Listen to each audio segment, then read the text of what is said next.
Distinguished guests, the President of the United States, accompanied by the Taoiseach of Ireland.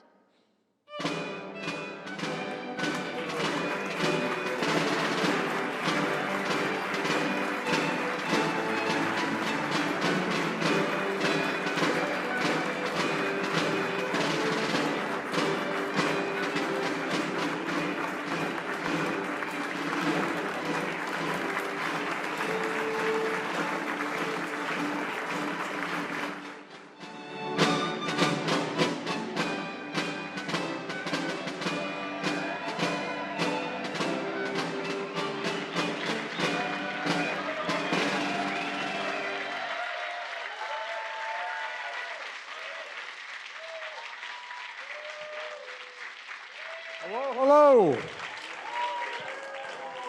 Happy St. Patrick's Day. Take a seat if you have one, Gov. I'm getting a little bit worried. We were in here watching you, and the Taoiseach, you're on camera. The Taoiseach, isn't that Senator Coons? What the hell you been doing, Coons? Yeah, I don't know, man. At any rate, he's the senator from Delaware.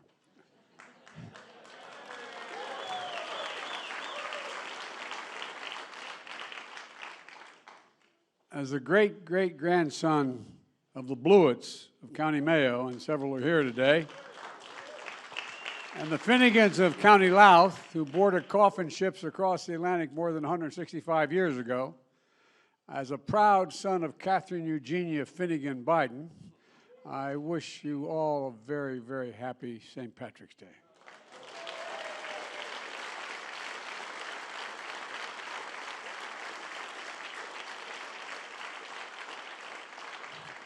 This gathering is a cherished tradition, a celebration to honor where we all come from and where we're heading.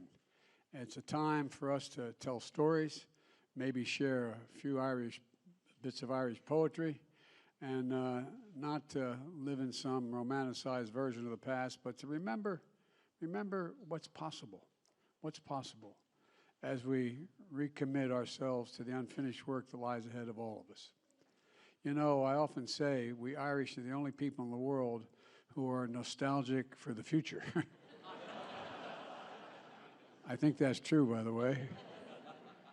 And now the diplomat Leslie Shane once wrote, "Every St. Patrick's Day, every Irishman goes out to find another Irishman to make a speech to." I said that this morning, so that's why we ask you to hear, so we can make speeches.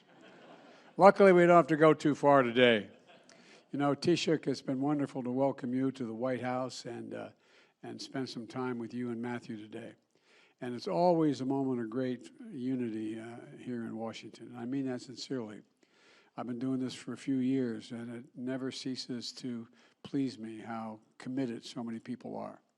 Democrats and Republicans alike share deep respect and love of Ireland, as you saw this morning, actually this early afternoon up in Capitol Hill this afternoon. Many of my good friends in Congress on both sides of the aisle are here today, including the former Speaker of the House, Nancy Pelosi, a good Irish lady.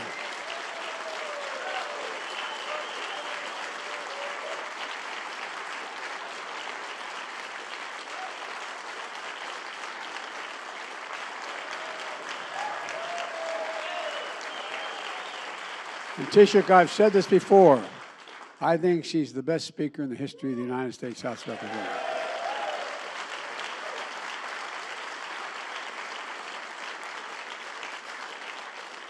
Members of my cabinet are here. Our Ambassador Ireland, Claire Cronin from Boston, Massachusetts here. She's in Dublin. Claire.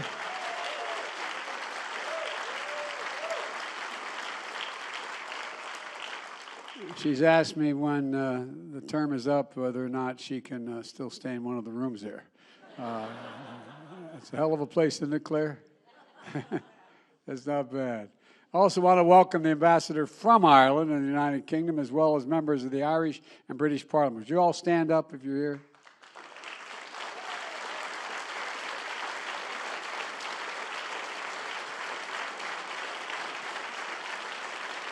Welcome, welcome, welcome. We even got a few of my distant Irish cousins here today, including the well-known Irish rugby player, Rob Kearney. Rob, stand up.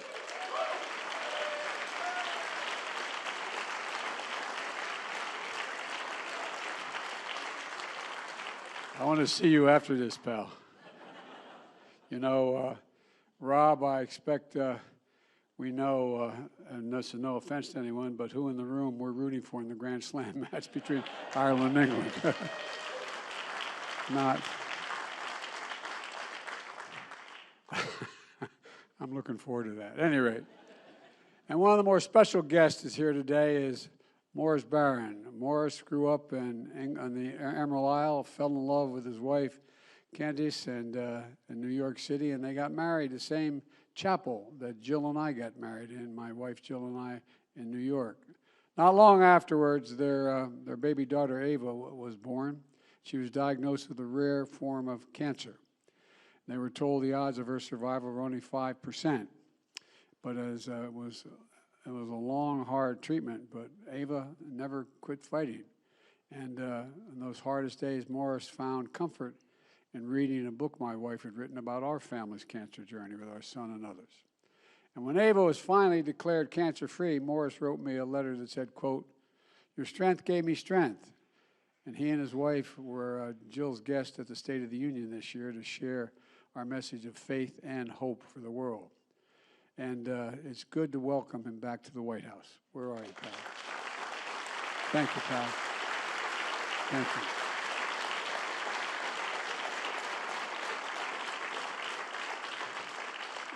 Your strength gave me strength, pal. That's a fact. Well, I didn't realize he'd been living on a third floor all this time. But I wonder what that noise up there has been. To me, that's what friendship between Ireland and the United States is all about. We rise together in our joys and our triumphs. We persevere together in our sorrows and our setbacks. And we dream together over horizons we can't even see. And we build together a future that may be. And in these rooms, we see the dreams of one Irish builder made real. When George Washington chose James Hoban to design the White House, the young architect had his credential, a silver medal from the Dublin Society.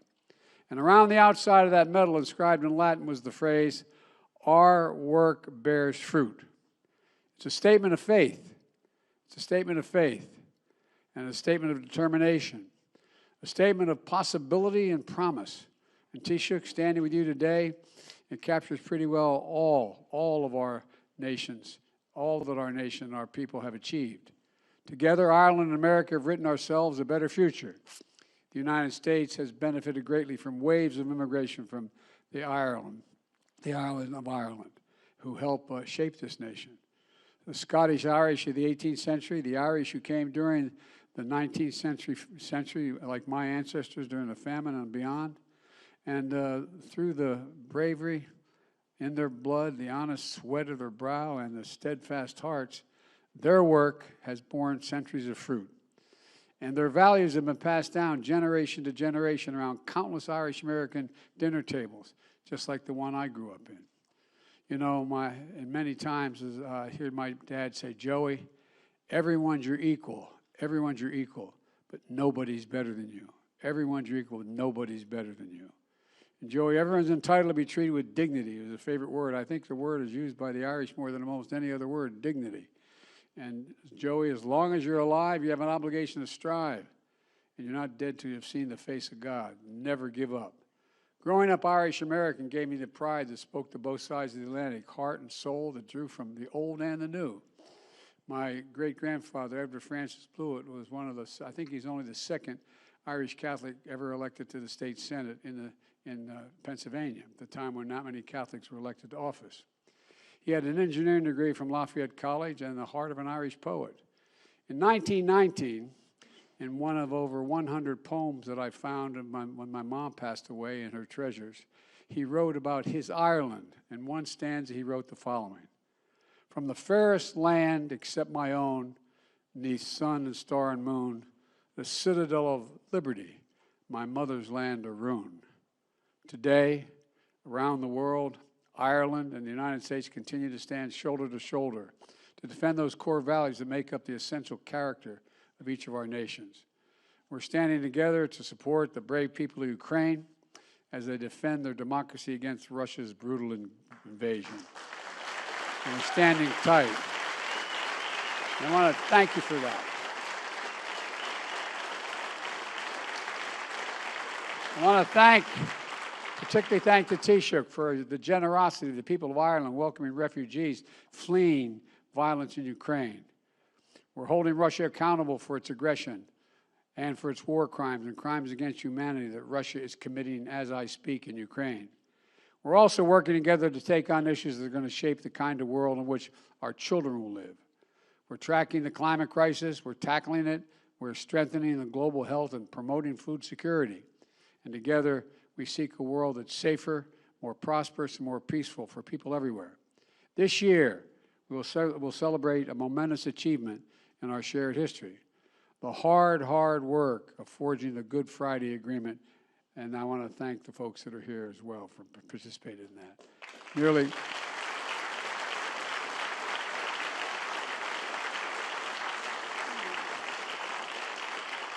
Nearly 25 years ago, it seems hard to believe it's been that long, 25 years ago, delivered the decades of peace and prosperity for all the people of Northern Ireland. My really good friend, and he is my great friend, I wish he could be here today, George Mitchell, is a good man who worked tirelessly with the people from every community to achieve that breakthrough, always holding fast to their faith and their shared future for the people of Northern Ireland. Folks, now it's incumbent on all of us to continue to foster that peace, to continue to find common cause, so that our work may continue to bear fruit for generations to come. Taoiseach, we both agree that the recently announced Windsor Framework is an important step. We had a long discussion with the Prime Minister of Great Britain about that a week ago in California. That's going to preserve and strengthen the Good Friday Agreement. In the past few weeks, I've shared my support for the framework with both the European Commission President as well, President van der Leyen. And the Prime Minister says he is going to continue to push. I also am eager to see Joe Kennedy III, the nephew, where are you, Joe? The new Special Envoy in Northern Ireland for Economic Affairs.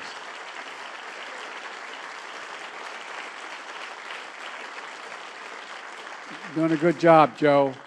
Getting down to work with all the communities in Northern Ireland to help realize their extraordinary economic potential. And I join the people across Northern Ireland looking forward to seeing the return of a devolved government. Democrats sharing power and governance is the heart of the Good Friday Agreement. And I want to recognize 5 Northern Irish political party leaders who are here today. Gentlemen, would you please stand? And ladies. Sorry.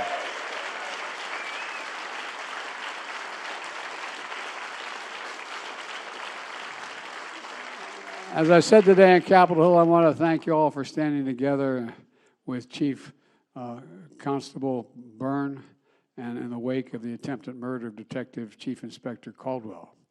It was an important show of unity, refusal to return to violence. Even after nearly 25 years, we can't take for granted a shared future built on peace in Northern Ireland. We can't fail in our effort to seek compromise and cooperation for the good of everyone. And I want each of you to know that the United States will remain your strong friend and partner in the work that lies ahead. The Republic of Ireland today is a country with a past that tugs at your heart and a future that's shaping the world. And it's a global force in culture and the arts, and evidenced by the 14 Oscar nominations went to Irish artists this year.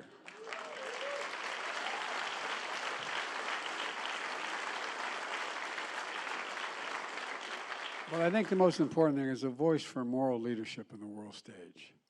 It's a driver of the economic and technological development of our world. And there's no limit to where the partnership between our nations can take us. Let me end with this. Everything between Ireland and the United States runs deep. Our joys, our sorrows, our passions, our drive, our dreams, our optimism. Even in the most difficult of moments, even in the darkest moments of despair, we hold on to hope. Hope. We believe in a better tomorrow. We see a world not of a shrinking opportunity, but of unlimited possibilities. We see a future that knows no bounds. Remember Seamus Heaney's poem. His wife was kind enough to send me another copy of it. The Cure at Troy. He wrote, quote, history says don't hope on this side of the grave. But then, once in a lifetime, that longed-for tidal wave of justice rises up, and hope and history rhyme. Ladies and gentlemen, this is an age where we can once more make hope and history rhyme, and I believe with every fiber of my being, and I've been doing this a long time. That's the power of this friendship. I really believe it, and that's the strength of our partnership. And simply put, as my father would say, my mother would say, that's the Irish of it. Taoiseach, the floor is yours.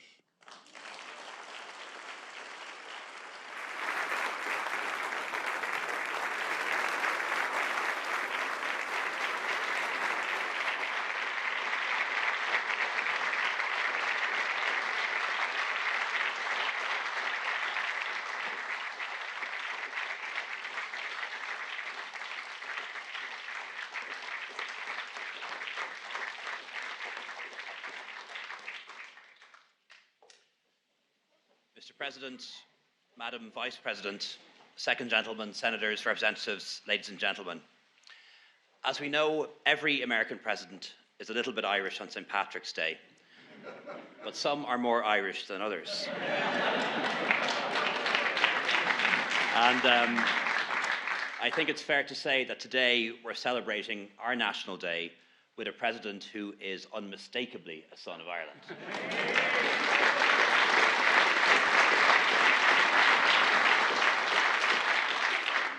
President Biden, in your life story, we see reflected the story of Ireland.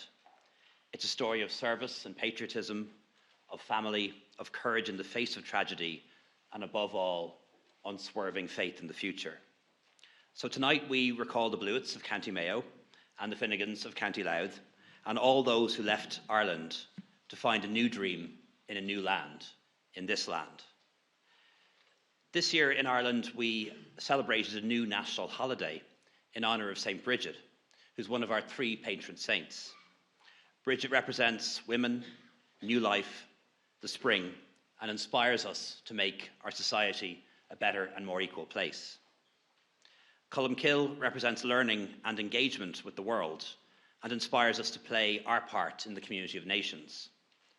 And Patrick represents, above all else, liberty, the escaped slave and migrant who came to Ireland and ended up teaching us about Christianity and the wider world of which we are part. As you know, legend has it that Patrick rid Ireland of its snakes. But we know now that there were no actual snakes in Ireland at the time, or at least there is no evidence of there ever having been any snakes at that particular time. But of course, as is often the case, this is symbolic, and the snakes were symbols, symbolic of ignorance, of fear, of despair, and cynicism.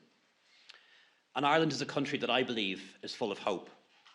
Hope that we can fix the problems that we face, both home and abroad, and full of hope for what we can achieve by working together with each other and our friends.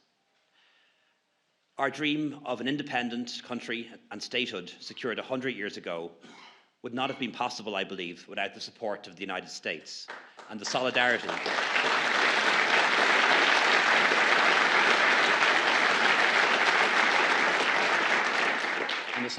of so many Irish Americans down the generations who helped us to achieve our national self-determination. Next month, as you all know, we mark the 25th anniversary of the Good Friday Belfast Agreement. It could never have been achieved without the steadfast support and commitment of President Biden and so many others who are here in this room today.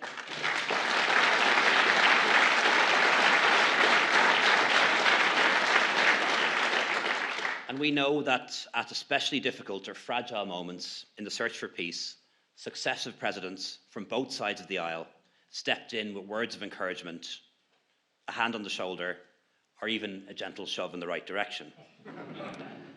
We remember President Carter's policy statement on Northern Ireland in August 1977, expressing American concern and urging that we should find a peaceful way forward. And our prayers are with that fine man and his family at this particular time.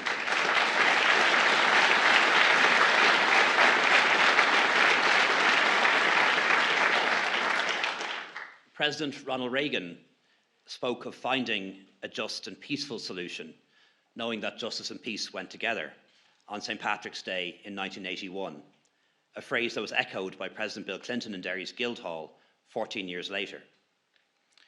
Mr. President, carried in these words was the promise of American solidarity, a promise that was kept and fulfilled. Blessed are the peacemakers, and blessed are those who keep the peace alive, and above all, those like President Biden who keep the faith.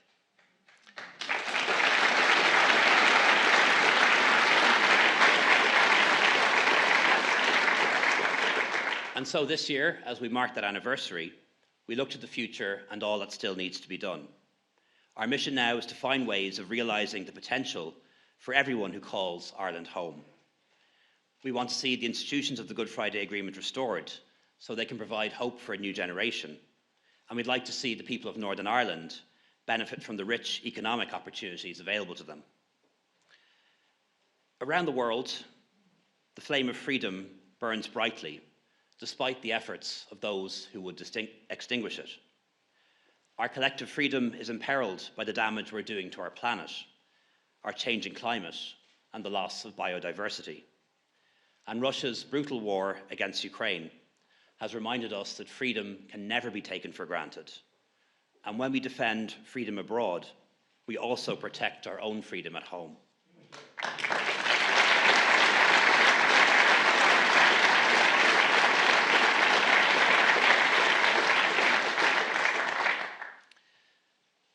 To honour the many generations of Americans who helped make our dream of freedom a reality, and as a permanent reminder of the strong and everlasting relationship between our two countries, earlier on today I brought a special gift from Ireland this year. It wasn't the Mayo jersey, which we brought as well. It was, in fact, our tricolour, which is a national symbol of peace, reconciliation and hope. And through its colours, it symbolises the two traditions on our island, the green and orange, and the promise of lasting peace and a new dispensation between them, a dream of a shared future on a shared island. This special flag, which I presented to President Biden earlier, was flown just once before at an event in Waterford to mark the 175th anniversary of the first flight of our flag in Ireland. That very first tricolour was flown on the Mall in Waterford by Thomas Francis Maher, a 24-year-old idealist who later fought for freedom in this country in some of the bloodiest battles in the American Civil War. His bravery and that of the Irish Brigade was so great that when President Lincoln visited one of the battlefields, it said he kissed the Irish colours, saying, "God bless the Irish flag." So, President, I hope that this flag will find a permanent home in this White House as a reminder of the unbreakable bonds between our countries and our people.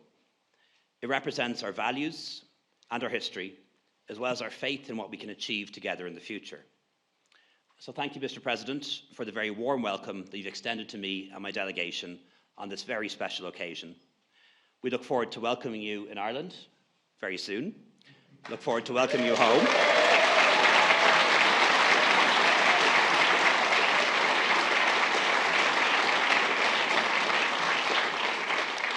And I know that you'll be received with open arms and the very warmest of hearts. Gur míle maithagah agus beannacht tí lá éile pádraig ormh go léir. Thank you very much and a very happy St. Patrick's Day.